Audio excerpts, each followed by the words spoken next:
একটা পৃথিবী পাবো যেখানে নারী পুরুষের সমান অধিকার আমি বলবো না, নারীকে তার যথার্থ যে সম্মানটা সে আশা করে সেই সম্মানটা সে পাবে। এই সমাজ ব্যবস্থাটা আমাদের এমন হবে, সেই সমাজ ব্যবস্থা থেকে আমরা যেই সম্মানটা আশা করি সেই প্রাপ্য সম্মানটা আমরা পাবো। ওটাই শুধু আমাদের এক্সপেকটেশন, আমরা কিন্তু এর বেশি কিছু চাই না। সো ওটা হবে, তাতে দেখা যাবে যে আমাদের সমাজটা অনেক ভালোভাবে এগিয়ে যাবে, সমাজ তথা অর্থনীতি। ওকে, অনেক কথা বলে ফেলাম। Obviously, this is our lecture 9 of GED 109, Principles of Economics.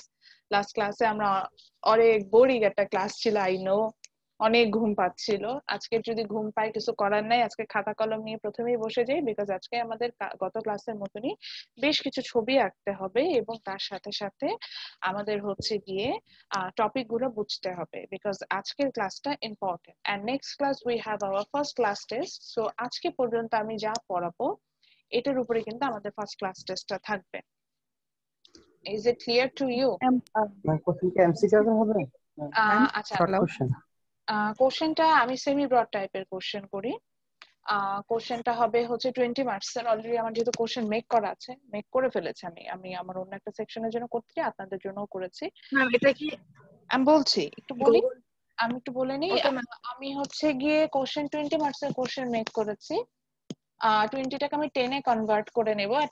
একটা নির্দিষ্ট টাইম ফ্রেম দিব, এর মধ্যে সাবমিট করতে হবে, মানে এর মধ্যে অ্যান্সার করতে হবে। তারপর আবার একটা নির্দিষ্ট টাইম ফ্রেম পাবেন, যে সময়ে হচ্ছে আপনি যদি আপনাদের মতে যাব, আপনারা যেভাবে বলবেন ঠিক সেভাবে আমি এক্সামটা নেব। আপনারা কি গুগল ফর্মে দিতে চান, তাহলে আমি গুগল ফর্মে নিব। আর যদি বলেন যে না গুগল ফর্মে দিব না ম্যাডাম, আপনি কোনো ফাইল আপলোড করে দেবেন, either it's PDF or word file, আমি সেটা দেখে কোশ্চেন অ্যান্সার খাতায় লিখে বা ওয়ার্ড ফাইলে লিখে আপনাকে ফাইল সাবমিশন করব। ওইভাবে চাইলে আমি ওইভাবেও নিতে পারি। It's totally up to you. Google ফর্মে বেটার।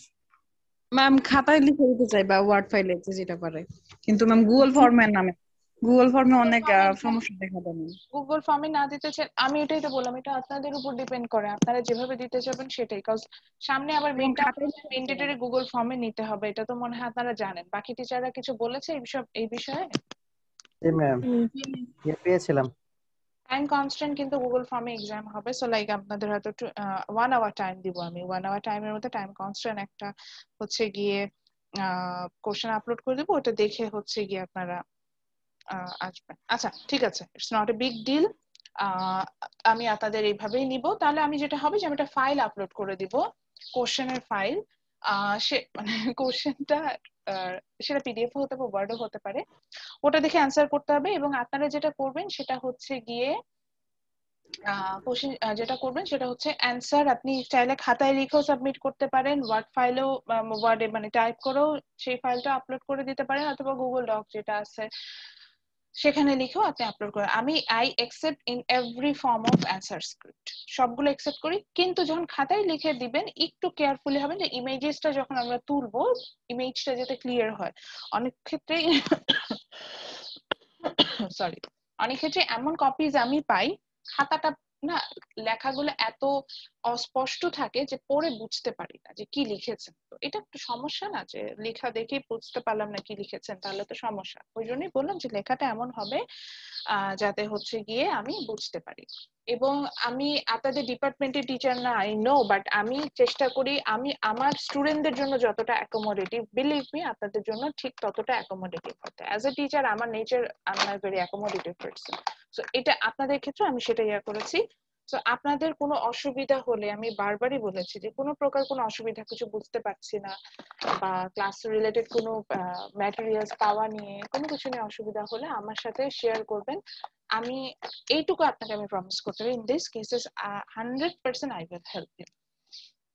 ওকে, সো আজকে টপিকে চলে যাই।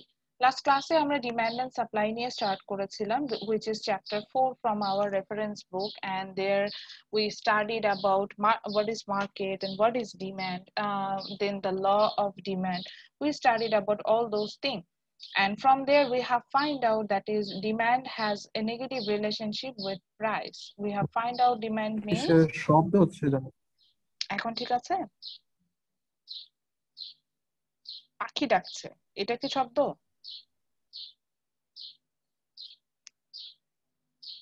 এখন হ্যাঁ Yes, ওটা ma'am. কি শব্দ বলেছেন? ও আচ্ছা, আমার স্লাইডটা থেকে তাহলে শব্দ হচ্ছে মেবি। এই যে স্লাইড চেঞ্জ হলে শব্দ হচ্ছে। না ম্যাম, কি জানি ডাকছে। পাখি ডাকছে। কি না শব্দ না না ম্যাম? না, ওটা পাখি ডাকছে। আমার বাসার চারপাশে গাছপালা, পাখি ডাকছে। ওকে, সো যেটা ছিল আমার বাসা, মানে আমি আমার রুম সাউন্ড প্রুফ, মানে ইটস লাইক আমি যে এন্ডে থাকি, আমি যতক্ষণ ক্লাস নিই এই এন্ডে কেউ আসে না। আমার বাসায় ছোট ছোট আমার ভাইয়ের দুটো বাবু আছে, ওরাও আসে না। ওরা জানে যে ওদের বড় খুব ক্লাস নিচ্ছে, তারা ডিস্টার্ব করে না আমাকে। আচ্ছা, সো আমরা লাস্টে যেটা পড়েছিলাম সেটা হচ্ছে ল অফ ডিমান্ড, যেটা আমরা দেখেছিলাম যে demand has a negative relationship with price, and from there we draw a figure. Obviously আমরা একটা কিন্তু ছবিও এঁকেছিলাম, যেখান থেকে আমরা ছবিটা পেয়েছিলাম। এরপরে আমরা চলে যাব হচ্ছে গিয়ে আজকের যে টপিক সেটা। সো সরি সরি, আলহামদুলিল্লাহ। এখন যেটা করবেন সেটা হচ্ছে গিয়ে খাতার উপরে title then shift in demand curve. এই যে এই স্লাইডটাতে আমার একটু মিস্টেক ছিল, আমি এটা বলে নিয়েছিলাম। তো এটা হবে shift in demand curve, and লিখে রেখেছি, এটা এন্ড হবে না, শিফট ইন ডিমান্ড। আমি এটা ভুলে যাই রেগুলার, এটা আপডেট করে দেবো। শিফট ইন ডিমান্ড কার্ভ, এটা একটু লেখেন। লেখার পরে শিফটিং ডিমান্ডের জন্য আমরা একটা ছবি আঁকবো, আমার সাথে সাথে এঁকে ফেলেন, তাহলে আর অসুবিধা হবে না। দেখেন আমি একটা ছবি আঁকছি, এক্স এক্সিস নিলাম, ওয়াই এক্সিস নিলাম। নেওয়ার পর পর আমি কি করলাম, আমি ডিমান্ড কার্ভ নেওয়ার সময় আপনাদের বোঝার জন্য আমি ডিমান্ড কার্ভটার কালার ডিফারেন্ট কালারে নিলাম, যাতে আমরা বুঝি। আমি ডিমান্ড কার্ভ নিচ্ছি 3টা ডিমান্ড কার্ভ নিলাম।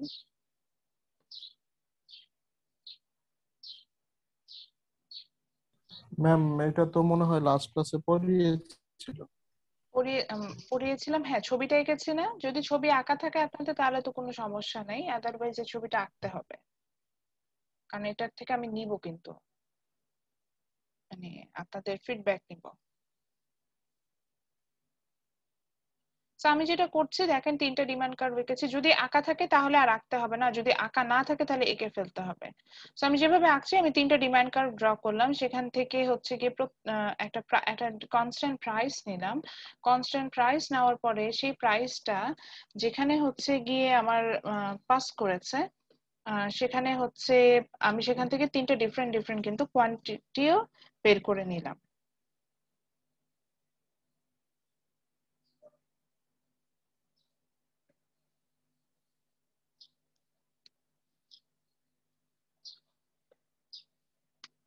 ছবিটাকে যদি আঁকা থাকে তাহলে আঁকতে হবে না, কিন্তু না আঁকা থাকলে আঁকতে হবে, বিকজ ওই যে বলা নাই, আমি তো খুব ভালো ব্রেকআউট রুম অ্যাক্টিভিটিজ এর নামে একটা জিনিস দিয়ে দিব, তখন কিন্তু বিপদে পড়ে যাবে। এবং টাইম কনস্ট্যান্ট থাকবে, দেখা যাবে যে হয়তো বলেছে 5 মিনিটের মধ্যে সাবমিট করে। ম্যাম, এঁকেছি আমি। আচ্ছা ঠিক আছে, এঁকে থাকলে তো খুবই ভালো। বাকিরা যদি না এঁকে থাকেন এঁকে ফেলেন। জিসান হয়তো এঁকে রেখেছে, বাকিদের হয়তো নাও আঁকা থাকতে পারে, আমার সাথে সাথে আঁকেন। এবং এখানে চেঞ্জেস গুলো কি হচ্ছে এটা অবশ্যই আমি তো বুঝাবো, তো সেটা নিয়ে আমরা আজকের স্টাডিটা আমরা এখানেই শুরু করব। তো এটা ছিল হচ্ছে ডিমান্ড কার্ভের শিফট আমি দেখানোর চেষ্টা করেছিলাম। এখানে আমি যেটা দেখানোর চেষ্টা করেছিলাম যে আমরা এখানে 3টা ডিমান্ড কার্ভ নিয়েছি, D1, D2, D3। Obviously this is demand curve because this is a downward sloping curve, ডাউনওয়ার্ডে যাচ্ছে এরকম একটা কার্ভ আমরা দেখতে পাচ্ছি। দেন দেখলাম we took a constant price with, sorry এটা ডলার সাইন হবে, এটা মুছে কিভাবে। So we took a constant price which is $5. আমি $5 প্রাইসের একটা প্রোডাক্ট নিয়েছি। $5 প্রাইসের প্রোডাক্টটা নিয়ে আমরা, ওয়ানটা কি মাঝখানে হবে? সরি কি? ম্যাম D1টা কি মাঝখানে হবে? হ্যাঁ D1টাই মাঝখানে, D2 উপরে, D3 নিচে। আচ্ছা, সো আমরা হচ্ছে এখানে 3টা দেন আমরা we took a constant price which is $5, and then we took 3 different demand curve. One is D1, D2 and D3. So suppose D1 is the original demand curve, আমাদের প্রথম যে ডিমান্ড কার্ভটা আমরা ড্র করেছিলাম that was D1। আচ্ছা আমি একটু সময় দিই, জাস্ট 30 সেকেন্ডের মতো সময় দিচ্ছি, ছবিটা আগে একটু পারফেক্টলি ড্র করে নেন। এবং নিচে ফিগারের নাম, এখানে যেমন লেখা আছে শিফট ইন ডিমান্ড, এরকম ফিগারের নামও নিচে আসবে, শিফট ইন ডিমান্ড, নিচে ফিগারের নাম হিসেবে শিফট ইন ডিমান্ড লিখবেন।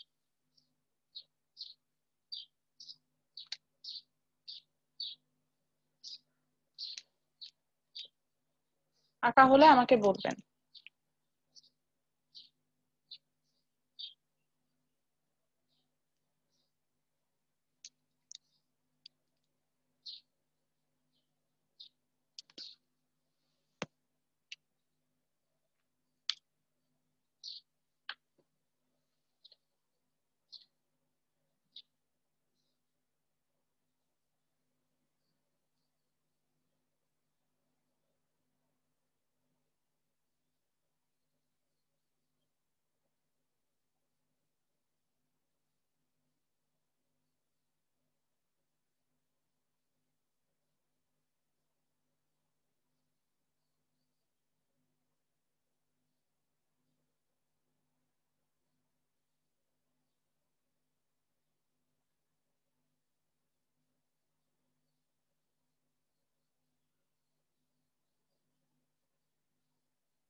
আঁকা হয়েছে সবার? জি ম্যাম। আচ্ছা, সো এখানে আমরা হচ্ছে কি তিনটা ডিমান্ড কার্ভ নিয়েছি, D1, D2 and D3। D1 কে আমরা এই যে মাঝখানে একজন জিজ্ঞাসা করলেন যেটাকে মিডিলেই দিবেন কিনা, হ্যাঁ ম্যাডাম এটা মিডিলেই দিয়েছে, because it was our original demand curve. আমরা হচ্ছে প্রথমে যে ডিমান্ড কার্ভটা দেখবেন যে আমি কিন্তু ওটাই প্রথমে এঁকেছিলাম, আঁকার পরে কিন্তু বাকি যে দুটো সে দুটো ডিমান্ড কার্ভ ড্র করলাম। So that was our original demand curve, that's why আমরা এটাকে হচ্ছে গিয়ে চেঞ্জ করব না। তো মিডিলটা হবে D1, দেন পরে আমরা দুটো ডিমান্ড কার্ভ নিলাম, একটা হচ্ছে কি D1 আর একটা হচ্ছে কি D2, এভাবে নিলাম। So at the same level of price, which is $5, if we move to the D1 to D2, what happened there? আমরা একটু দেখি যে আমরা D1 থেকে D2 তে যদি মুভ করি তখন আমরা কি দেখতে পাচ্ছি। So when we move from D1 to D2 at the same price level, that is in $5, our demand changes, isn't it? আমার ডিমান্ড আগে ছিল হচ্ছে D1 এর জন্য 40 ইউনিটস অফ প্রোডাক্ট, বাট যখন আমি D1 থেকে D2 তে মুভ করে গেলাম সেম প্রাইসে আমরা 50 ইউনিটস অফ প্রোডাক্ট কিন্তু ডিমান্ড দেখতে পাচ্ছি। ঠিক একইভাবে যদি আমরা D1 থেকে D3 তে মুভ করি, অর আমি লাইক D2 থেকে D3 তে মুভ করি at the same level of price, that means at $5, our demand falls with it becomes 40 to 20 units of product। আমি কিন্তু 40 থেকে 20 units of product এ চলে যাচ্ছি। So what does it mean? It means when the demand curve, একটু দেখি তো, same প্রাইসে যদি ডিমান্ড কার্ভটা মানে আমার যে ছবিটা আমরা আঁকছি এটা যদি ডান দিকে মুভ করে, ডান দিকের দিকে যায়, তাহলে কি দেখতে পাচ্ছি? ডান দিকের দিকে গেলেই কিন্তু Increasing আমার demand. ডিমান্ড বেড়ে যাচ্ছে, that means there is a increase in demand. So আপনি চাইলে এখানে খাতায় লিখতেও পারেন, আমার না স্পেস কম হয়ে গেছে, আদারওয়াইজ আমি ওখানে লিখতাম। So when the demand curve move to the rightward, মানে ডান সাইডে যখন যাচ্ছে বা বাহিরের দিকে যখন যাচ্ছে, it means there is a increase in demand, ডিমান্ডটা বাড়ছে এট দ্য সেম প্রাইস। আবারও বলছি এখানে কিন্তু প্রাইসের কোনো চেঞ্জ হয় নাই, কিন্তু কোনো কারণ আছে যে কারণে আমার ডিমান্ডটা বেড়ে যাচ্ছে। And when the demand curve move to the leftward at the same price, demand curve যখন leftward এ মুভ করছে, দেখেন there is a decrease in demand, একই প্রাইসে আমার ডিমান্ডটা কিন্তু ডিক্রিজ করে যাচ্ছে। এরকম মনে হচ্ছে না যে প্রাইসটা সেমই আছে কিন্তু আমার ডিমান্ডটা কিন্তু ডিক্রিজ করছে, ডিমান্ডটা কমে যাচ্ছে। সো এখন আমরা রিজনটা এটাই বের করার চেষ্টা করি যে আজকে শিফট ইন ডিমান্ড আমরা এটাই বের করার চেষ্টা করব যে what are the reason behind it, that means none other than price, what are the reason? For that purposes our price is constant but our demand changes, আমার প্রাইস সেম আছে, হয়তো আতি বলে যে madam $5 is a very poor price, আমি হয়তো price আরো বেশি নিতে চাচ্ছি। যতই বেশি নেন না কেন দেখা যাবে যে অত পোর প্রাইসও আমার ডিমান্ড কিন্তু কমছে।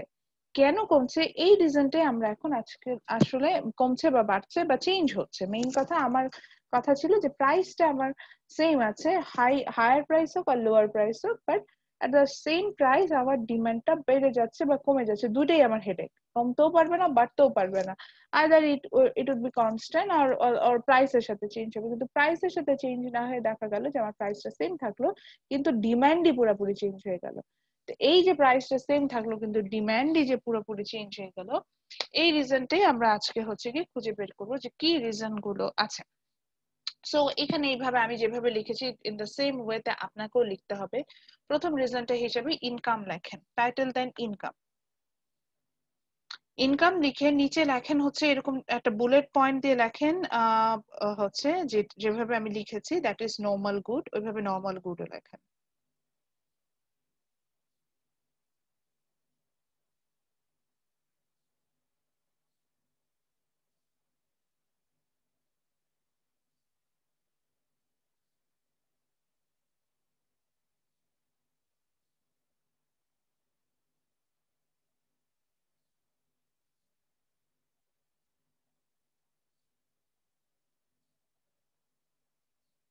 আচ্ছা এবার আসি আমরা অ্যাকর্ডিং টু ইনকাম, যে নর্মালি ধরেন এক্সাম্পল দিই, সাপোজ আমি ধরে নিলাম যে জিসান ওনার আর্নিং অনেক বেশি।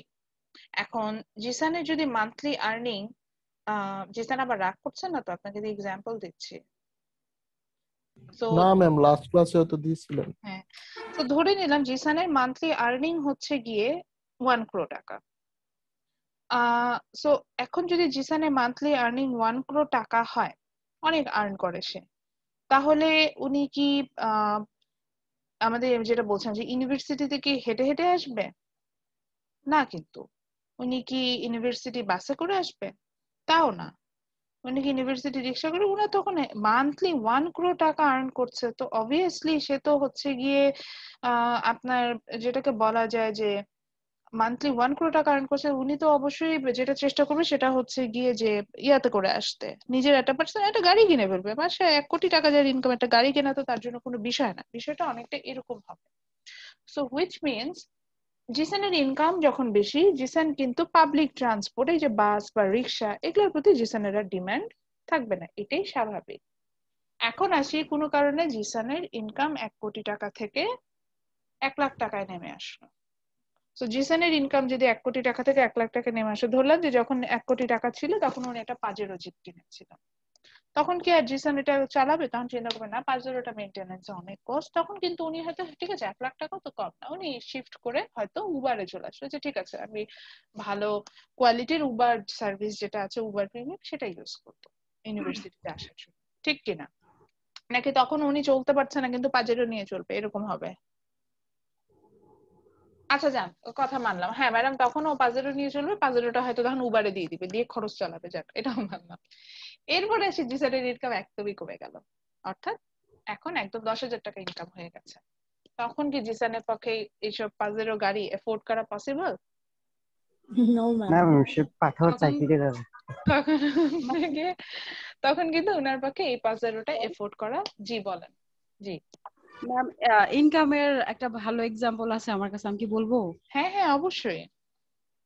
আহ, বাংলাদেশের প্রেক্ষাপটে যদি বলি, হুম গার্মেন্টস ইন্ডাস্ট্রি বাংলাদেশে ঢোকার আগে হুম বাংলাদেশে ইনকাম লেভেলটা খুবই কম ছিল, এই হুম জন্য চাহিদাটা খুব কম ছিল। হুম তো যেহেতু চাহিদা কম ছিল, যে কোনো জিনিসের সেলও কম হতো। যখন গার্মেন্টস ইন্ডাস্ট্রি ঢুকলো, অনেক মানুষের ক্রয় ক্ষমতা বেড়ে গেল এবং চাহিদাও কর্মসংস্থান হয়েছে। হুম হ্যাঁ, চাহিদা গুলোও বাড়তে থাকলো। কিন্তু আবার যখন আমরা দেখলাম যে করোনায় অনেক গার্মেন্টস এর বেতন গুলো ম্যাম অফ হয়ে গেল, আবার কিন্তু ম্যাম ওদের মানে চাহিদা গুলো কমা শুরু করলো। বিশেষ করে ম্যাম মানে কাপড়ের মানে বিজনেস যেটা আছে ম্যাম, এটা খুবই খারাপ অবস্থায় চলে গেছিল।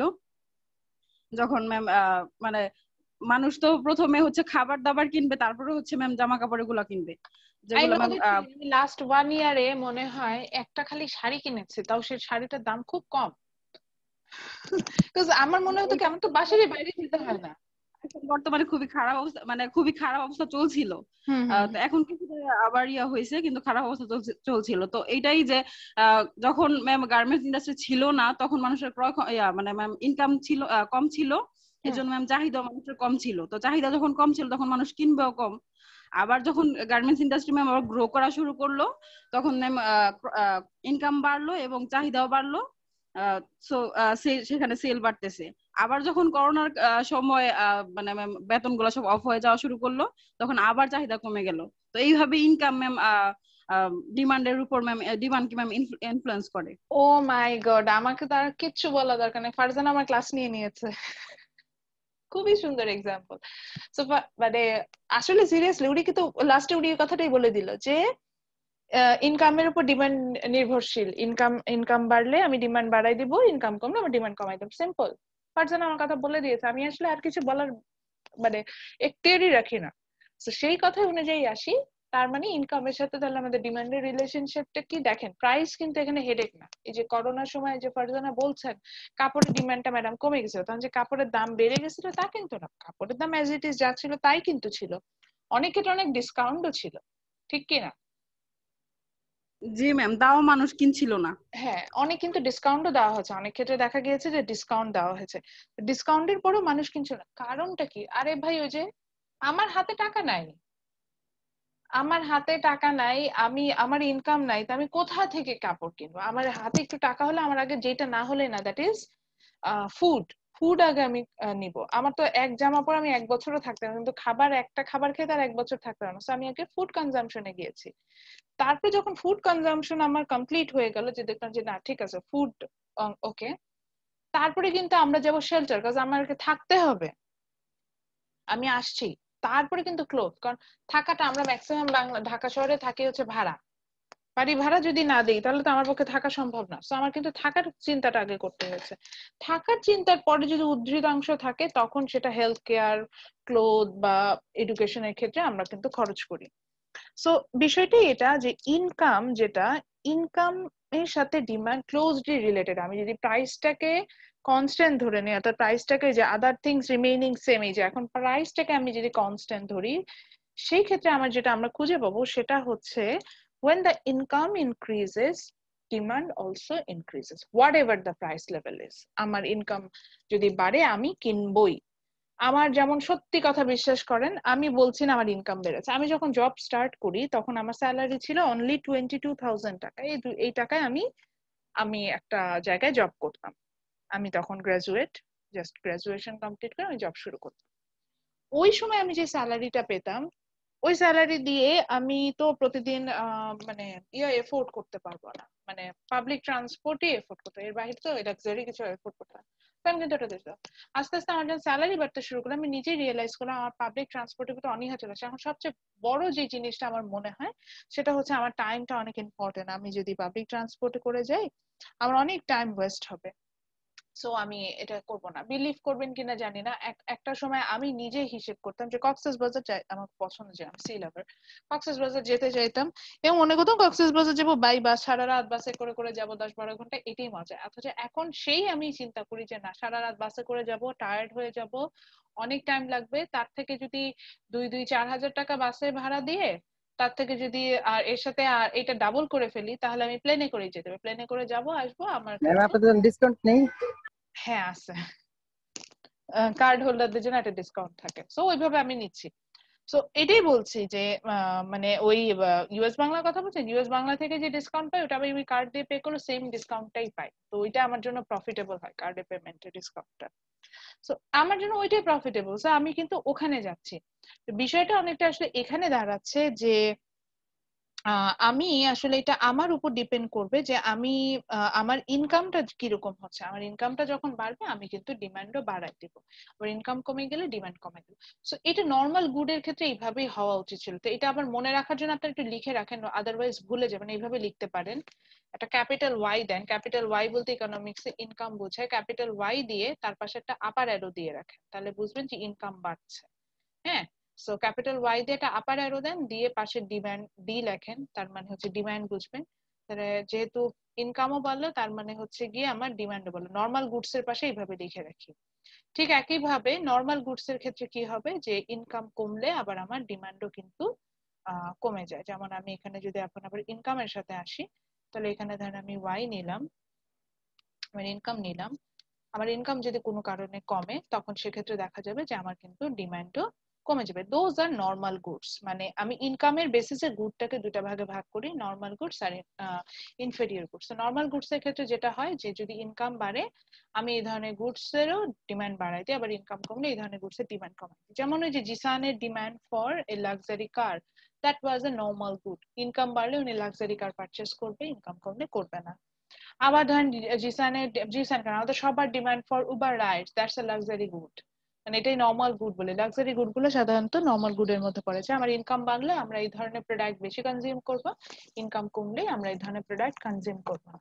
সে ফর এক্সাম্পল আসি bus ride, that's a public transport. হ্যাঁ, পাবলিক ট্রান্সপোর্টের ক্ষেত্রে কি হয়, এখন তো আবার ইনকাম বাড়লে কি আমি বাসে বেশি বেশি চড়বো? ইনকাম অনেক বেড়ে গেছে, বাসে উঠবো? No, জি না ma'am. ম্যাম। কিন্তু উল্টো না দেখেন, ম্যাম, ইনকাম কমে গেলে আমরা বাসে বেশি চড়ি না? আচ্ছা, একটা জি সুন্দর ম্যাম। এক্সাম্পল দিয়ে বলি। ফারজানা আমাদের যেহেতু এত সুন্দর একটা এক্সাম্পল দিয়েছে, ফারজানাকে দিয়ে বলি। ধরেন ফারজানার এখন মান্থলি ইনকাম 10,000 টাকা। ওনার অনেক, এই যে গরম শুরু হয়ে গেছে, ওনার অনেক জুস খেতে ইচ্ছা আছে, উনি কি করবে? ফারজানা বাজারে যাবে, যায় ধরেন আম কিনে নিয়ে আসবে, আম কিনে নিয়ে এসে কেটে বাসায় ছুলে টুলে তারপরে সে ব্লেন্ডারে দিয়ে ব্লেন্ড করে জুস বানায় খাবে। ঠিক? আচ্ছা, এখন ফারজানার ইনকাম 10,000 টাকা থেকে মাসে এক ধাক্কায় 10 লাখ টাকা হয়ে গেল। ফারজানা তখন সাথে সাথে চিন্তা করেন বাজারে যাব, আম কিনবো, মানে আমের জন্য দামাদামি করতে হবে, তারপরে হচ্ছে গিয়ে আবার ওই বাসায় আসবো, আমটা ছুলবো, ধুবো, কাটবো, ব্লেন্ডারে দিব, তারপর ব্লেন্ডারটা ময়লা হবে, তারপরে সেখান থেকে হচ্ছে গিয়ে আমি জুস পাবো। এত কষ্ট কে করে? মিনা বাজারে এগারোতে যে ইম্পোর্টেড জুস আছে কিনে নিয়ে, জুস আছে কিনে খেয়ে ফেললাম। এখন পার্সোনাল ইনকাম আরো বেড়ে গেল, 10 লাখ টাকা থেকে ধরেন 50 লাখ টাকা হয়ে গেলে পার month। তখন ওর একটা পিএস রেখে দিবে, ঠিক আছে? সে পিএস করবে যে আমার জুস খেতে ইচ্ছা হয়েছে, ওই কোম্পানিকে বলো ইউকে থেকে সুগার ফ্রি, লেস ক্যালোরি যুক্ত একটা ইম্পোর্টেড জুস আছে, তখন কথা এরকম হয়ে যাবে। ওই জুসটা হচ্ছে কি আমার খেতে ইচ্ছা হয়েছে, উইদিন 1 hour জুসটা আমার সামনে চাই। জি ম্যাম। ঠিক বলেছে কিনা? তখন এরকম হয়ে যাবে। তো বিষয়টাই হচ্ছে এরকম, কিছু কিছু গুডস এর ক্ষেত্রে দেখেন যে যখন আমার ম্যাম ইনকাম আমের বাড়ে, বাগানও করতে পারে। হ্যাঁ ওইটাও হতে পারে যে দেখো আমার এখন একটা আমের বাগান লাগবে, সেখান থেকে আম কিভাবে উইদিন 1 উইকের মধ্যে হবে আমি জানি না, সে আম আসবে, সেটা থেকে জুস বানিয়ে উইদিন 2 hours। হরমোন মুক্ত তাজা ফল চাই। হ্যাঁ অথেন্টিক ফুড আমার এই জন্য। হ্যাঁ, অর্গানিক ফুড সে খাবে। সো বিষয়টা হচ্ছে এরকম যে কিছু গুড দেখেন, এই যে বলছি যে পার্সনের demand for juice, that's a normal good, sorry that's a inferior good. কারণ ওই যে সে যখন তার ইনকাম কম ছিল তখন সে বাজারে যে আম কিনেই জুস বানায় খাচ্ছে বা আমটা কিনেই খাচ্ছে, বাট যখন তার ইনকাম বেড়ে যাচ্ছে সে কিন্তু আর জুস বানাচ্ছে না। আরে ভাই আমি জুস বানাবো, আমি কোটিপতি।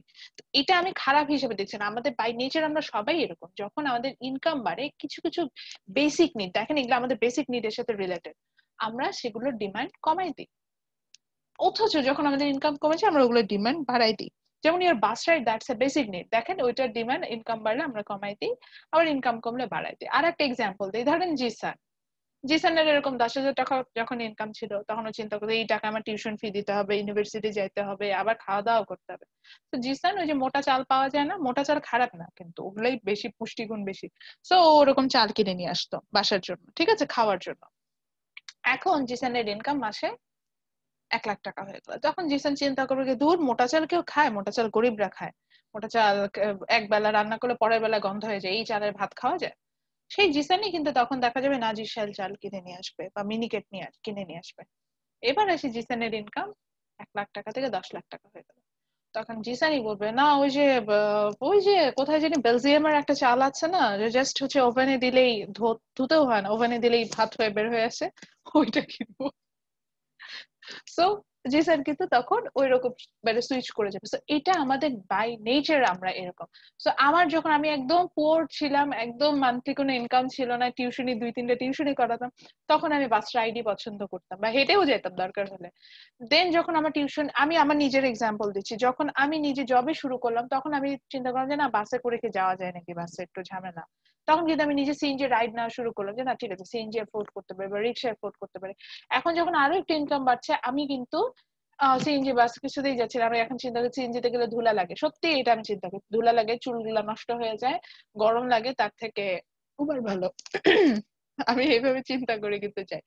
তো বেসিকলি থিংস আর লাইক যে আমার যখন ইনকাম বাড়ছে, ওই যে আমার বাস রাইড ছিল, that's a inferior good for me. Income বাড়ার সাথে সাথে আমার ওইটার প্রতি ডিমান্ড কমে গেছে, আবার যদি আমার ইনকাম কমে যায় ওটার প্রতি কিন্তু আমার ডিমান্ড বেড়েছে। Those are inferior goods. তো ইনফেরিয়র গুডসটা মনে রাখার জন্য আমরা ঠিক একইভাবে ইনফেরিয়র গুডের পাশে এরকম অ্যারো গুলা লিখে একটা এক্সাম্পল দিব। তো সেই ক্ষেত্রে অ্যারোটা হবে এরকম, একটু লিখে দিই।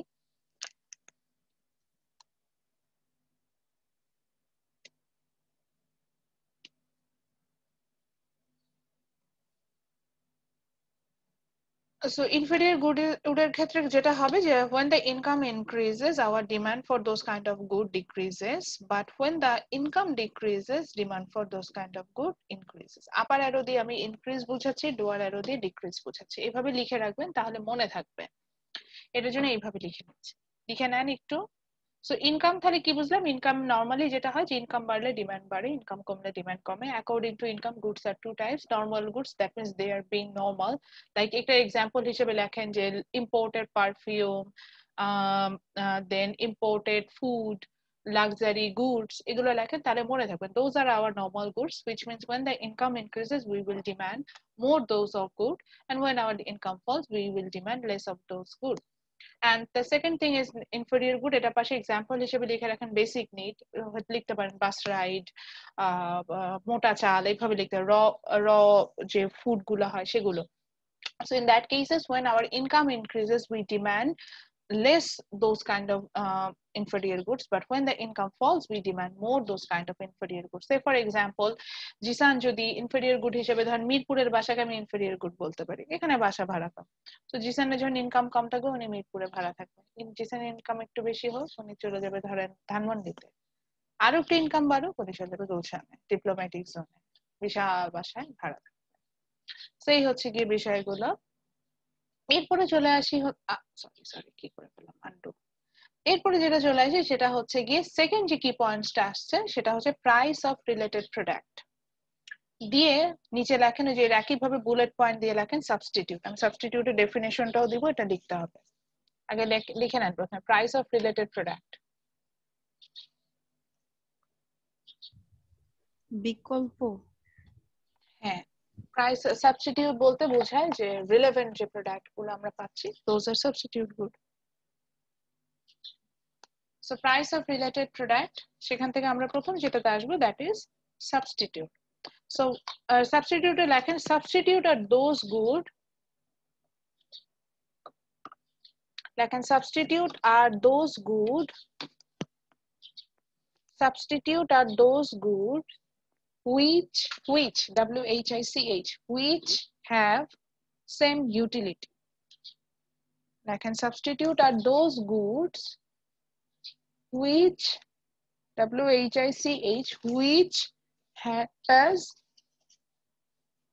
which has same utility.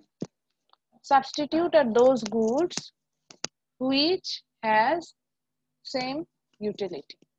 Substitute বলতে এমনই এক ধরনের গুডকে বোঝাচ্ছি যাদের সেম এর পরে বুঝতে পারিনি which has same utility, utility utility meaning হচ্ছে উপযোগ, বা সোজা বাংলায় যদি বলি আপনি একটা প্রোডাক্ট বা একটা সার্ভিস কনজিউম করার পরে মানে ব্যবহার করার পরে যেই স্যাটিসফ্যাকশনটা পান এটাকে আমরা ইউটিলিটি বলি. বুঝাতে পারছি? যেমন ধরেন আপনি আমার ক্লাস করলেন, আজকে ক্লাস করার পর আপনার কাছে মনে হলো আজকে ক্লাস থেকে কিছু শিখেছে, হ্যাঁ শিখেছি, এই যে একটা মনের মধ্যে ফিলিং হলো দ্যাটস ইউটিলিটি. আবার বলেন যে না আজকে ম্যাডামের ক্লাস বোগাস ক্লাস হয়েছে, আমি কিচ্ছু শিখে নাই, দ্যাটস অলসো ইউটিলিটি. অর্থাৎ যাই হোক না কেন কোনো কিছু কনজিউম করার পরে যদি আর তার মনে হয় যে আমরা যেই স্যাটিসফ্যাকশনটা ফিল করি এটাই বলে utility means satisfaction, the satisfaction we are getting after consuming A product.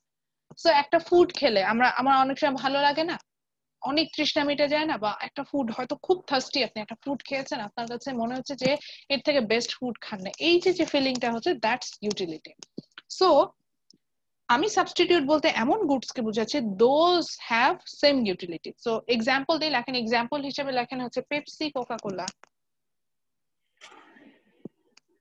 তারপর লেখেন টি, কফি. So দেখেন Pepsi and Coca Cola both are what? Soft drinks. খেলে কি হয়? গরমের সময় বহুত শান্তি লাগে, এই তো, আর কিছু এর বাইরে তো আর কিছু নেই, ঠিক কি না জেসান?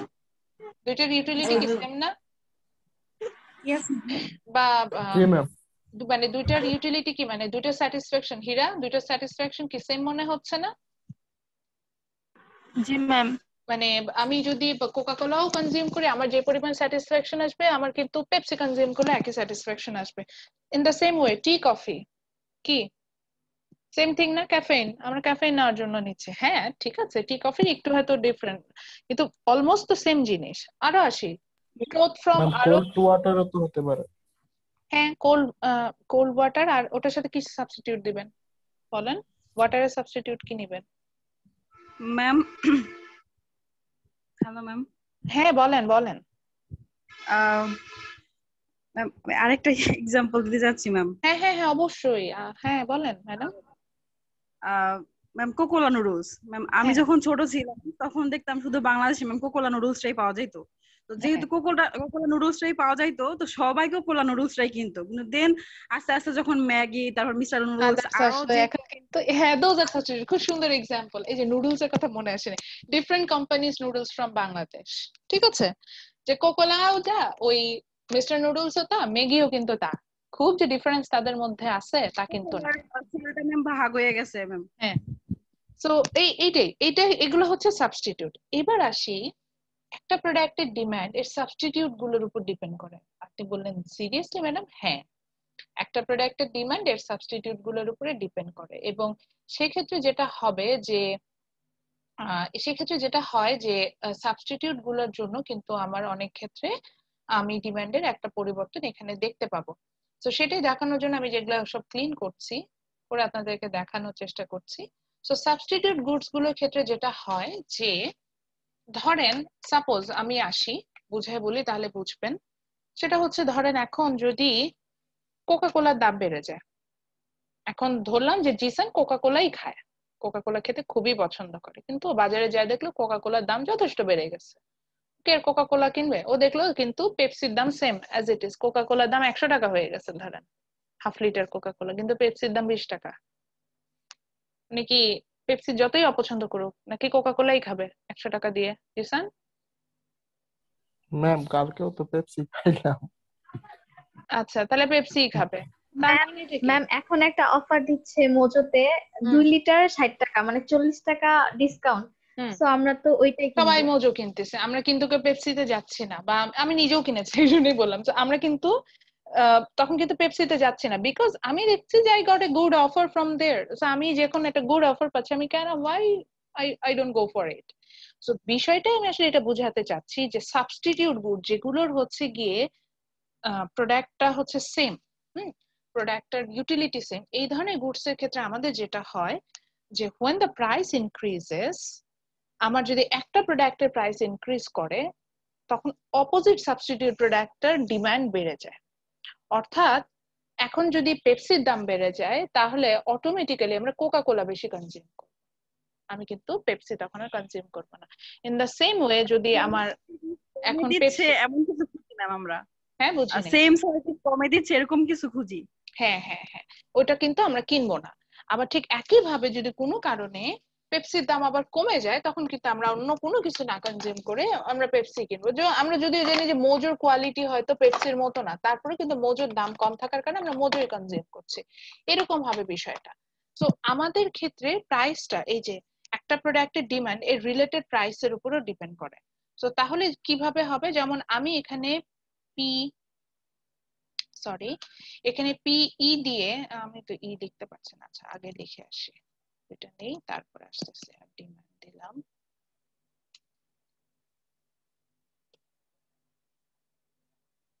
পাশাপাশি লিখে এটা সুবিধা হবে। এটা হচ্ছে সাবস্টিটিউটের নিচে এটা লিখবেন, তাতে আপনাদের মনে থাকবে, এই জন্য আমি লিখছি।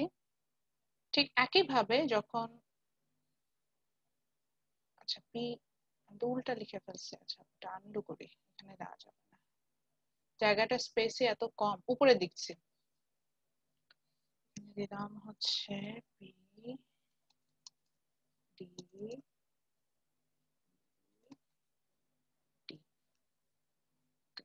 Small letter.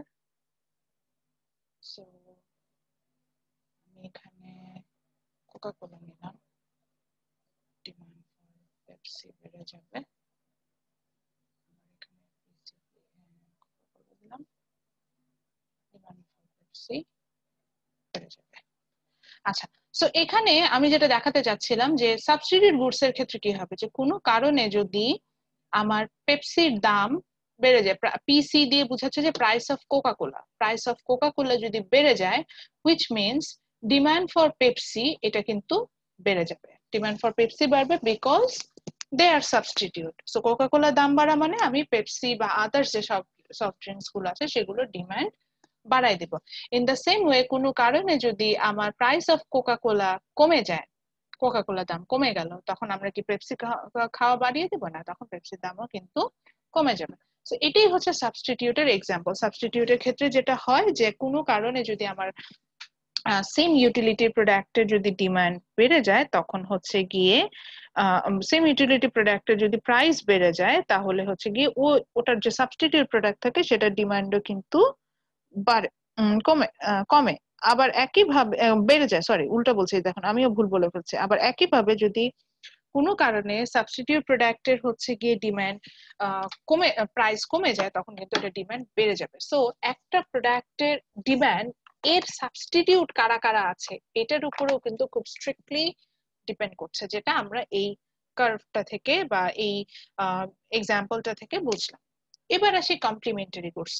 নেক্সট বুলেট পয়েন্টটা দিয়ে লেখেন হচ্ছে কমপ্লিমেন্টারি গুডস। নেক্সট যে বুলেট পয়েন্টটা লিখেছেন ওটার ওখানে এই প্রাইস অফ রিলেটেড প্রোডাক্টের নিচেই লেখেন কমপ্লিমেন্টারি গুডস। ওখানে দিয়ে লেখেন, আমি বলছি যেটা সেটা লেখেন compliments are those good,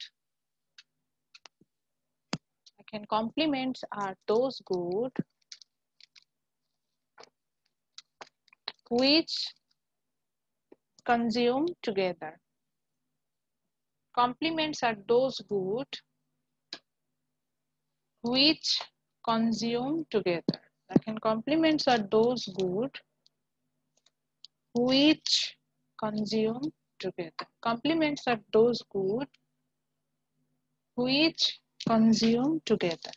so complementary goods হিসেবে আমরা সেই গুডস গুলোকেই পাবো যাদেরকে আমরা একসাথে কনজিউম করবো। এই ধরনের গুডস যদি আমি পাই সেটাকে আমরা কমপ্লিমেন্টারি গুডস বলে থাকবো। সে ফর এক্সাম্পল আমি এখানে আনতে পারি হচ্ছে গিয়ে সুগার অ্যান্ড টি। আমরা ধরে নিচ্ছি যে আমরা সবাই সুইট টি যেটাকে বলি সেটা কনজিউম করি। সিগারেট, হ্যাঁ সেটাও হতে পারে। সো তারপরে হচ্ছে গিয়ে পেয়ার অফ শুজ হতে পারে। তো তারপরে হচ্ছে গিয়ে ধরেন প্যান্ট শার্ট, হ্যাঁ প্যান্ট শার্ট হতে পারে।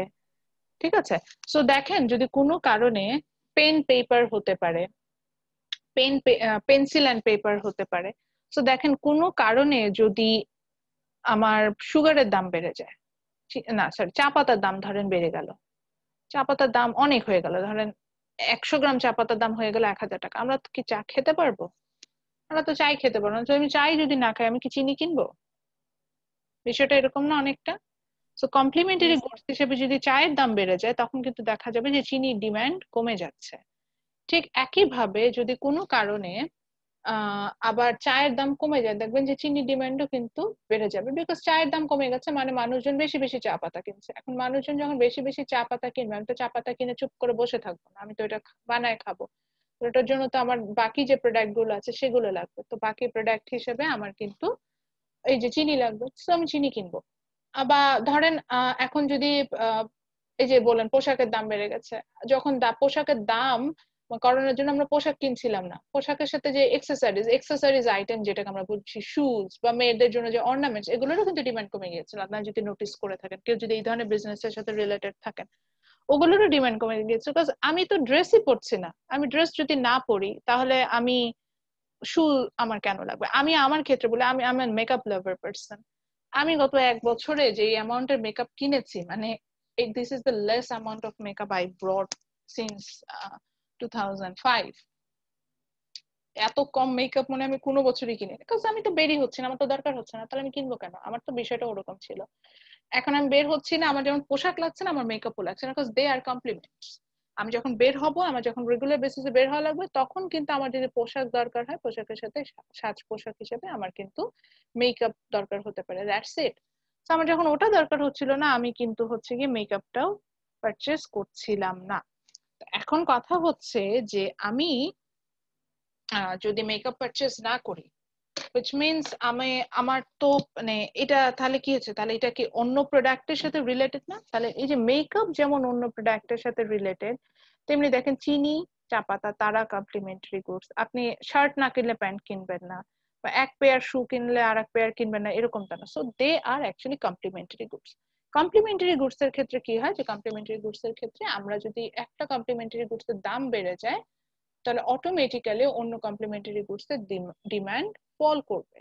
আবার একটা কমপ্লিমেন্টারি গুডস এর যদি দাম কমে যায়, তখন অটোমেটিক্যালি অন্য কমপ্লিমেন্টারি গুডস এর ডিমান্ড আবার আমার হচ্ছে গিয়ে বেড়ে যাবে। সো এখানে আবার রিলেশনশিপটা অপোজিট, যেটাকে যদি আমি একটু এরকম এই যে যেরকম কার্ভ করে দেখাচ্ছি সেভাবে করে যদি দেখানোর কথা চিন্তা করি, সেক্ষেত্রে জিনিসগুলো অনেকটা এরকম হবে। আমি আবার একটু একে দেখাই। দেন কমপ্লিমেন্টারি গুডস হিসেবে এখানে আমি আনলাম হচ্ছে গিয়ে টি নিয়ে আসি, তাহলে বুঝতে সুবিধা হবে। আমি এখানে টি নিয়ে আসলাম, প্রাইস অফ টি, তাহলে ডিমান্ড ফর সুগার দিব, এস দিচ্ছি, আবার প্রাইস অফ টি, এখানে ডিমান্ড ফর সুগার দিব। সো দেখা গেল যে কোনো কারণে যদি প্রাইস অফ টি অর্থাৎ চায়ের দাম বেড়ে যায়, চায়ের দাম বেড়ে যাওয়া মানে হচ্ছে গিয়ে আমরা চাও খাবো না, চা না খাওয়া মানে হচ্ছে আমরা চিনিও কিনবো না, সো চিনির ডিমান্ড কমে যাবে। ঠিক একইভাবে কোনো কারণে যদি চায়ের প্রাইস কমে যায়, তখন আমরা প্রচুর পরিমাণে সুগার মানে চা খাবো, এই জন্য আমাদের সুগার লাগবে, সো আমরা কিন্তু প্রচুর পরিমাণে চিনিও কিনে থাকবো। So this are the point of price of related product. So price of related প্রোডাক্টের ক্ষেত্রে কিন্তু এরকম হয়, এই ডেফিনেশনটা যেমন লিখবেন তেমনি পাশে এই পয়েন্টটাও লিখে নেবেন।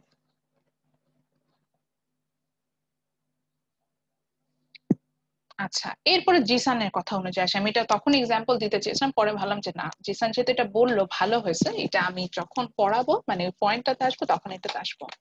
দেখেন জিসানকে দিয়ে যখন আমি হচ্ছে পেপসি কোকা কোলার এক্সাম্পল দিচ্ছিলাম যে দে আর সাবস্টিটিউট, হুইচ মিনস আমি পেপসির দাম বাড়লে আমি কোকা কোলা বেশি কিনবো, বা কোকা কোলার দাম বাড়লে আমি পেপসি বেশি কিনবো, এরকম হচ্ছে বিষয়গুলো হবে ইন্টার রিলেশনশিপটা। জিসান সাথে সাথে আমাকে একটা কথা বললো, ম্যাডাম আমি তো পেপসি খেতে পছন্দ করি, আমি কালকেও পেপসি খেলাম, which means জিসানের প্রেফারেন্স হচ্ছে পেপসি, জিসান পেপসি পছন্দ করে, is it? So G ma'am.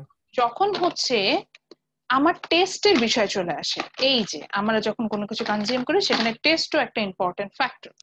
কোনো কারণে যদি আমার টেস্টের বিষয় চলে আসে যে আমি কি পছন্দ করি, এই ক্ষেত্রে আমরা অনেক ক্ষেত্রে দাম ডাজন্ট ম্যাটার। ঠিক আছে, আমি আমার ডিমান্ড ওয়াইজ যাব, আমার টেস্ট ওয়াইজ যাব। সে ফর এক্সাম্পল আমি পেপসি পছন্দ করি, সো অনেক ক্ষেত্রে যতই যাই দাম হোক না কেন আমি পেপসি কনজিউম করতে যাব। ধরেন এখন ট্রেন্ড চলছে হচ্ছে লং কামিজের বা লং ড্রেসের, এখন শর্ট কামিজ বা শর্ট ড্রেস বা শর্ট শার্টের যতই ডিমান্ড কম মানে প্রাইস কম থাকুক না কেন, আমি কিন্তু ওই ট্রেন্ড ওয়াইজ যাব। সো টেস্ট এন্ড ফ্যাশনের উপর অনেক ক্ষেত্রে ডিমান্ড ডিপেন্ড করে। টেস্ট বলতে আমরা এখানে আমাদের হ্যাবিটটাকে মেনশন করছি, টেস্ট এন্ড ফ্যাশনের উপর অনেক ক্ষেত্রে কিন্তু ডিমান্ডটা ডিপেন্ড করে। তো এখানে এই যে এইভাবে যেভাবে আমি বললাম এইভাবে একটা এক্সাম্পল লিখে রাখেন যে demand depends on your own habit. তো আমি যদি ইউজ টু হই, যেমন আমার ক্ষেত্রে আমি যদি বলি আমি আমি শাড়ি পছন্দ করি, তো শাড়ির দাম যেমনই হোক না কেন আমি চেষ্টা করি শাড়ি কিনতে, শাড়িটা ভালো লাগে, এটা এখন এটা আমার এই যে বললাম ভালো লাগে। এবং স্পেসিফিক যদি আমাকে প্রশ্ন করেন আমি কি ধরনের শাড়ি পছন্দ সেটাও বলি, একদম যে বাংলাদেশে যে সুতি টাঙ্গাইলে যে সুতি টাইপের শাড়িগুলো হয় ওগুলো আমার খুব পছন্দ, বা একটু লাইট জর্জ সিল্ক টাইপের যে শাড়িগুলো হয় এগুলো আমার খুব পছন্দ, পরলেও ভালো লাগে এবং এফোর্ডেবল এন্ড ক্যারি করা ইজি।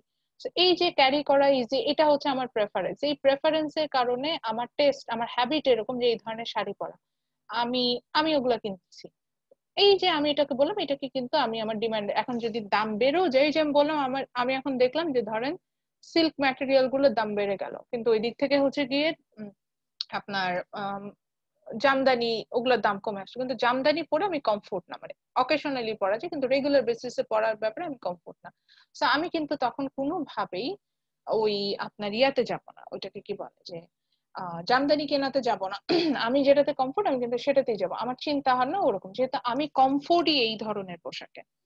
ঠিক একই ভাবে যদি আমি ইয়াতে আসি, যে এই যে জিসান ধরেন ইয়োলো থেকে ড্রেস কিনতে অভ্যস্ত, ইয়োলো থেকে সে সবসময় টি শার্ট কিনে, এখন যত যাই হোক ইয়োলোতে যতই দাম হোক হয়তো দুইটা জায়গায় সে একটা কিনবে, কিন্তু ওনার যে প্রেফারেন্স ইয়োলো, উনি কিন্তু দেখা যাবে যে দিন শেষে এন্ড অফ দ্য ডে উনি ইয়োলো থেকেই ড্রেস কিনছে। তো আমাদের কিন্তু দেখবেন যে এরকম কিছু প্রেফারেন্স থাকে। যেমন আর একটা এক্সাম্পল হতে পারে, I M A T lover person, আমাদের মধ্যে অনেকে আছে, কেউ স্পেসিফিক টি পছন্দ করে, কেউ স্পেসিফিক কফি।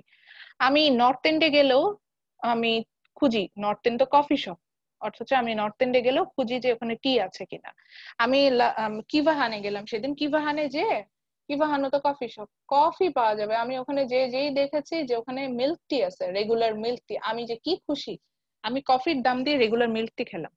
মানে ইটস লাইক আমি দাম বলবো না, দাম শুনলে আপনারা মানে বলবেন যে ম্যাডাম তাতে করে টং দোকানে বসে চা খাওয়া ভালো, কিন্তু ওইটা কেন করেছে, বিকজ আমার preference T.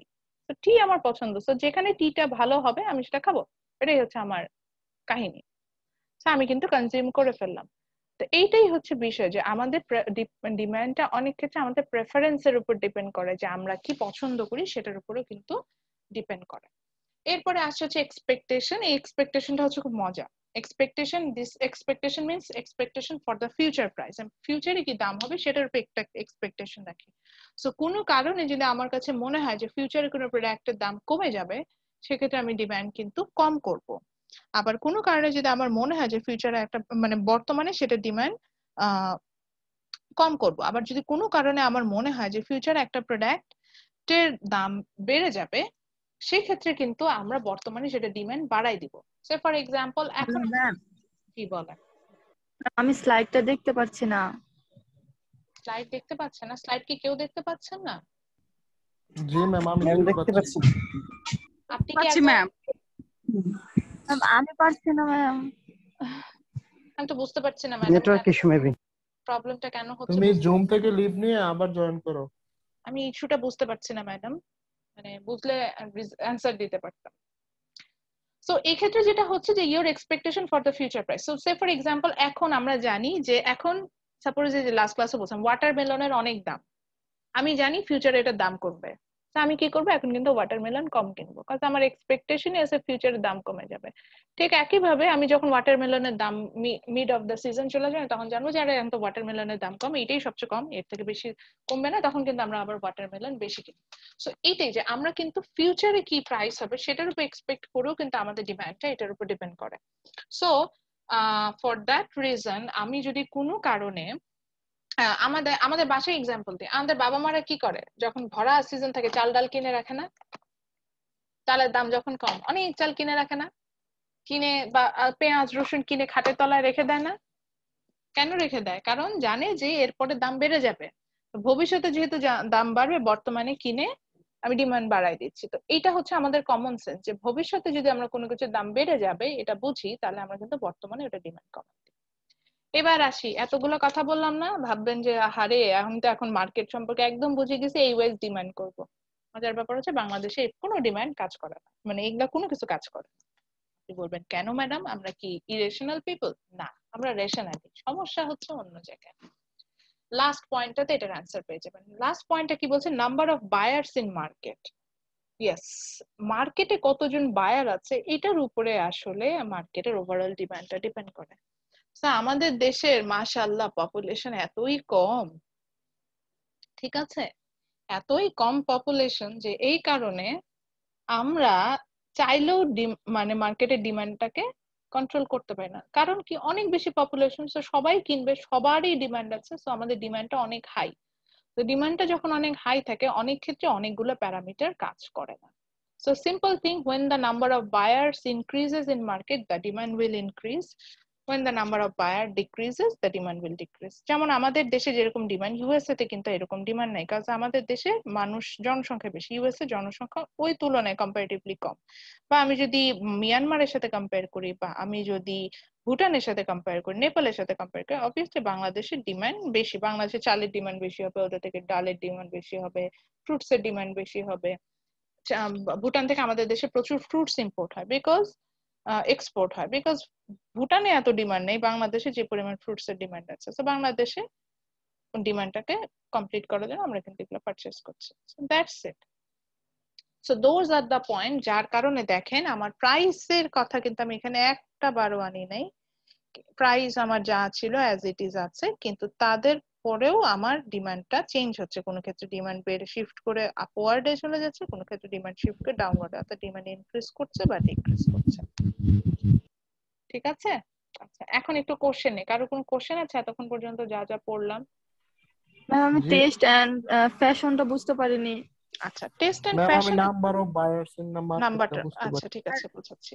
Test and expectation fashion, এটাও হ্যাঁ একই জিনিস, টেস্ট এন্ড ফ্যাশন একই জিনিস। টেস্ট এন্ড ফ্যাশনে বলছে যে আমার ডিমান্ডটা ডিপেন্ড করে হচ্ছে গিয়ে অনেক ক্ষেত্রে আমার হ্যাবিটের উপরে, আমার টেস্টের উপরে, বা আমার ফ্যাশন সেন্সের উপরে। যে আমি ধরেন চা খেতে ভালোবাসি, এখন চা খেতে ভালোবাসি বলে কফির দাম একদম 5 টাকা কাপ কফি হয়ে গেল, দেখা যাবে যে আমি একটু বেশি দিয়ে হলেও চা খাবো, বিকজ আমার প্রেফারেন্স, আমি চা ছাড়া আমার চলে না, চা ছাড়া আমার চলেই নাই, যেরকম একটা ডায়লগ আছে। So, ওরকম চা ছাড়া আমার চলে না।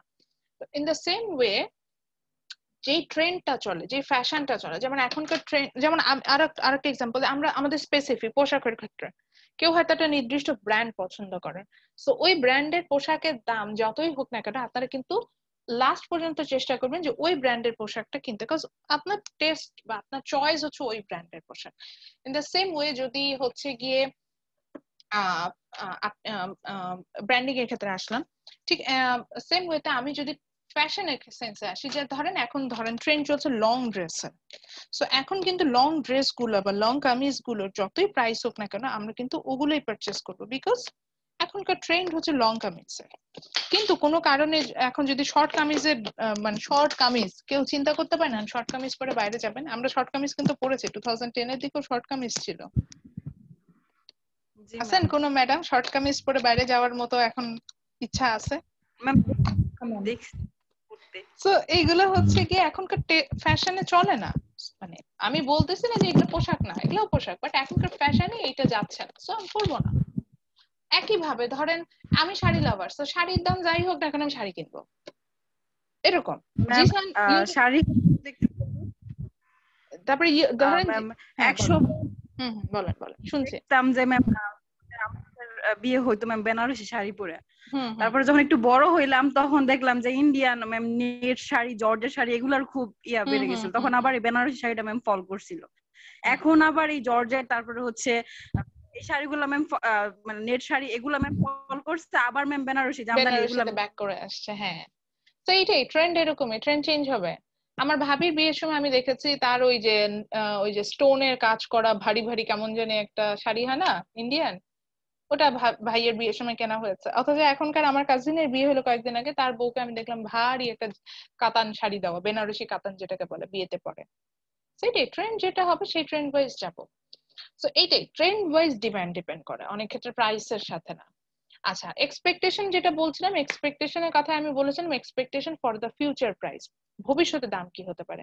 আমি যদি কোনো প্রোডাক্টের ক্ষেত্রে এক্সপেক্ট করি যে এটা ফিউচারে এটার দাম কমতে পারে, তখন আমি প্রোডাক্টটা বেশি কিনবো, বর্তমানে প্রোডাক্টটা বেশি কিনবো।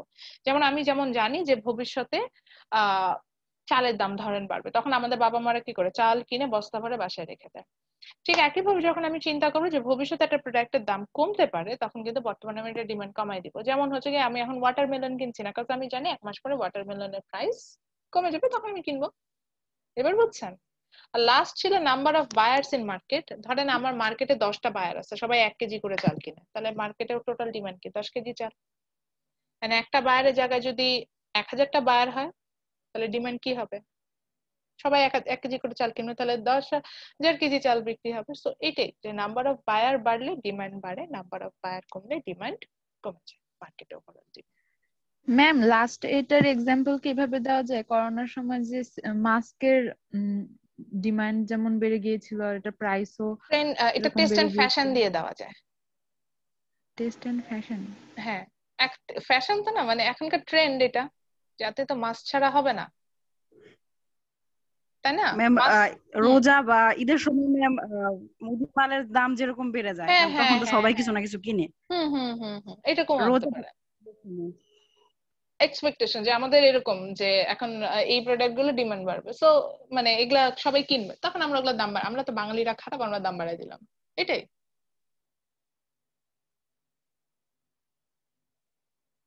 আচ্ছা আমি কি ক্লিয়ার করতে পেরেছি পয়েন্ট গুলো? ম্যাম এক্সপেকটেশনের কথা যদি বলি, হ্যাঁ ম্যাম বলেন বলেন বলেন। এক্সপেকটেশনের কথা যদি বলি ম্যাম, হুম অনেক কেস শুনি যে নতুন একটা ফোন বের হইলে বলে যে না এখন কিনবো না, আর কিছুদিন পরে কিনবো। হ্যাঁ হ্যাঁ ওই যে ম্যাম দাম কমে কিছুদিন পরে দিব। আমারই তো, আমি S9 যখন কিনলাম, আমি যেই দাম দিয়ে কিনেছি তার 2 মাস পরে কিনলে আমি 10K লেস পাইতাম, কিন্তু আমার মনে হয়েছে যে না এক্ষুনি লাগবে, কিনে ফেলছি দাম দিয়ে।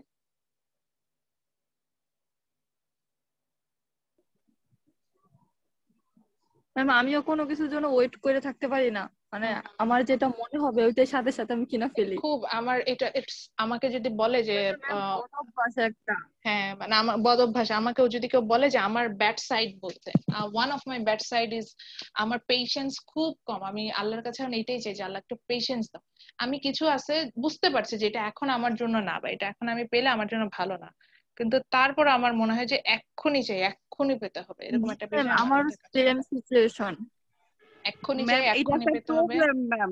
হ্যাঁ ম্যাম এটা একটা প্রবলেম, ইনফ্যাক্ট আমার এই প্রবলেমটা আছে এবং আমি একটা ম্যাম লাইফ স্প্রিং এর একটা এপিসোডও দেখছি যে এটার উপরে নির্মিত, যে আমাদের কোনো কিছুর জন্য ক্রেভিংস উঠলে আমরা মানে এটা কিভাবে কন্ট্রোল করব। এই যে আচ্ছা। মানে যারা ম্যাম ক্রেভিংস উঠলে ম্যাম কন্ট্রোল করতে পারি না ওদের জন্য একটা সেশন আছে ম্যাম, ওইটা আমি করছি, কিন্তু হয় না ম্যাম, আসলে অভ্যাস হয়ে গেলে এটা ম্যাম আমার হয় না। আমি হচ্ছে মাঝখানে চিন্তা করেছি কোয়ান্টামে যে একটা ইয়া করেছে, মেডিকেশন করেছে, যে এগুলা করে যদি আমার এই ক্রেভিং মানে এই যে অস্থির চিত্ত যে বিষয়টা, এটাকে বল অস্থিরতা, কিছু চাই তো পাইতে হবে, পেতে পাওয়ার জন্য তো সময় লাগবে। আমি মনে হয় কি আল্লাহ তো এক্ষুনি দিয়ে দিতে পারে, কেন দিবে না? এখন কথা হচ্ছে গিয়ে এখন এটা আমার জন্য পারফেক্ট টাইমিং না, আমি কিভাবে বুঝবো এটা আমার পারফেক্ট টাইমিং? তো দিচ্ছে না, কিন্তু এটা তো আমি এই যে আমি কিন্তু এই যে আমি দেখেন বলেও যাচ্ছি, বলার পরেও আমি জিনিসটা বুঝতে পারছি না। দিস ইজ মাই ফল্ট, এটা আমার গডের ফল্ট না। আমাকে তো এগুলা বুঝতে হবে, তো এগুলা হচ্ছে আমাদের লিমিটেশন কিছু, আমি আমারটাও বললাম। সো এই লিমিটেশনের কারণে অনেক ক্ষেত্রে কিন্তু আমি কিছু সময় এরকম মনে হয় যে ফ্রেন্ডরা মানে এখন যেটা চলছে ফ্রেন্ডরা ওইটা ইউজ করতেছে, মানে তখন সাথে সাথে এটা মানে কেনার একটা মানে আকর্ষণ থাকে, কিন্তু পরবর্তীতে দেখা গেছে যে ভাবলাম যেটা পরে কিনি, কিন্তু তখন তো মনে হয় যে এটা তো ফ্রেন্ডরা ইউজ করে ফেলছে, আর পরে কিনলে সবাই ভাববে যে মানে ওদেরটা দেখে ফ্রেন্ডদের থেকে কিনেছি। দেখা। হ্যাঁ ওদেরটা হ্যাঁ দেখে, হ্যাঁ এটা মানে তো এরকম আরাক ইস্যু, ওদেরটা দেখে কিনছে, মান সম্মান সব চলে গেল। জি ম্যাম, মাথায় শুধু এই চিন্তাগুলাই মানে আসে সব সময়। আরে আবার যেটা হয়েছিল, আমি যখন কিনলাম একটা খুব দাম দিয়ে একটা ফোন কিনলাম 3 মাসের স্যালারি, আমার তখন ফোনের দরকার নাই, জাস্ট আই ওয়াজ লাইক আমার স্টেটাসের সাথে যাচ্ছে না। এই জিনিস যেদিন আমার মাথায় ঢুকে গেছে আমার স্টেটাসের সাথে যাচ্ছে না, ওই দিন থেকে আমার মাথায় ঢুকছে যে আমার এই ফোন লাগবে এনি হাউ। এই যে এগুলো ব্যাড, এগুলো করা উচিত না। আচ্ছা, সো আমরা অনেক কিছু জানলাম ডিমান্ড কার্ভে। এটা আমি বলেছিলাম যে টপিকটা খুব মজার, রিলেভেন্সে আছে লাইফের সাথে, এখান থেকে আমরা অনেক কিছু জানবো। নেক্সট আমরা যেটাতে চলে যাব, এটা একটু ক্লিয়ার করে দেই। নেক্সট আমরা চলে যাব হচ্ছে গিয়ে সাপ্লাইয়ে। আমরা ডিমান্ড পোর্শন পড়ে ফেলাম, এরপর আমরা সাপ্লাই পোর্শন সম্পর্কে জানবো। তো এখন নিজেকে অ্যাজ এ সাপ্লায়ার হিসেবে চিন্তা করি, কারণ আমরা এখন এই ছবিটাও আঁকবো এই কারণে। তো নিজেকে এখন আমরা একটু সাপ্লায়ার হিসেবে চিন্তা করি। সো সেম থিং, আমি একটা সাপ্লাই কার্ভ ড্র করার জন্য আমি এক্স এক্সিস এবং ওয়াই এক্সিস ড্র করে নিলাম, এবং একটা আপওয়ার্ড স্লোপিং একটা কার্ভ আঁকলাম। সেটা একটু ভুল হয়ে গেল, এটা এইভাবে দেওয়া যাবে না।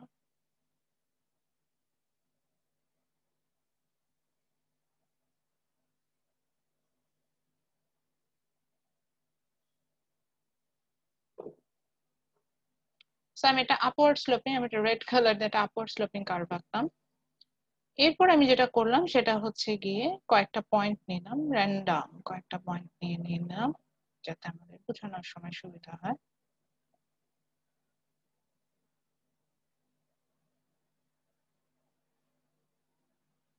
আমি কি স্লাইডটা শেয়ার করেছি আপনাদের সাথে গুগল ক্লাসরুমে?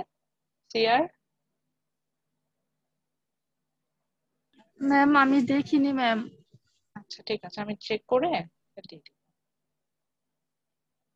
আচ্ছা আজকে এটা পড়াবো না, জাস্ট ছবিটা এঁকে ফেলেন, যেহেতু আমি কষ্ট করে আঁকছি। ডিমান্ড পর্যন্তই থাকুক, ডিমান্ড পর্যন্ত আমাদের এক্সামে থাকবে।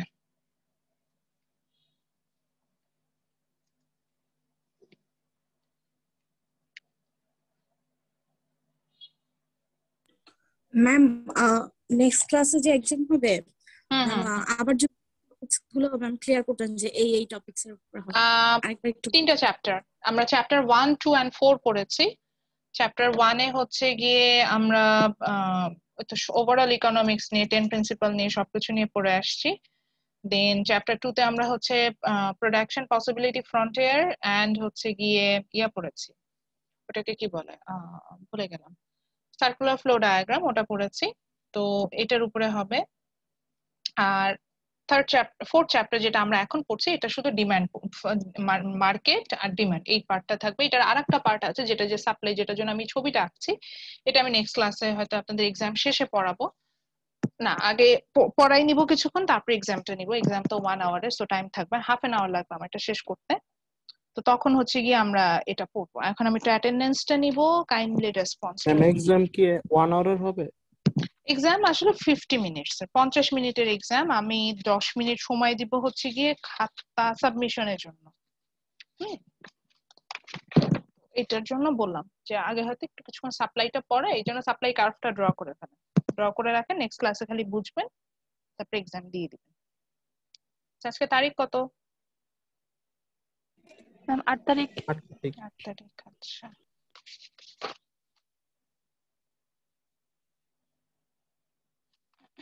Please respond to your attendance. Fariana Afroz Mohua. Yes, ma'am. Maria Akhtar Bithi. Tasnuba Tabassum Promi. Yes, ma'am. Tahmina Hussain. Yes, ma'am. Mohana Ghazi Tiva. Sheikh Sabiha Jui. Yes, ma'am. Hasibul Hasan. Yes, ma'am. Farzana Akhtar. Hasibul Hasan, আপনি last ক্লাসে ছিলেন? জি ma'am, last class attend করেছেন? শেষ সময় add করেছিলাম ma'am, ঘুমাইছিলাম। আচ্ছা, হ্যাঁ ছিলেন না, এই জন্য আমি নেই তো এটা জেনে নিলাম। আচ্ছা, Farzana Akhtar. Yes, ma'am. Sabriya Akhtar. Yes, ma'am. Hiramoni.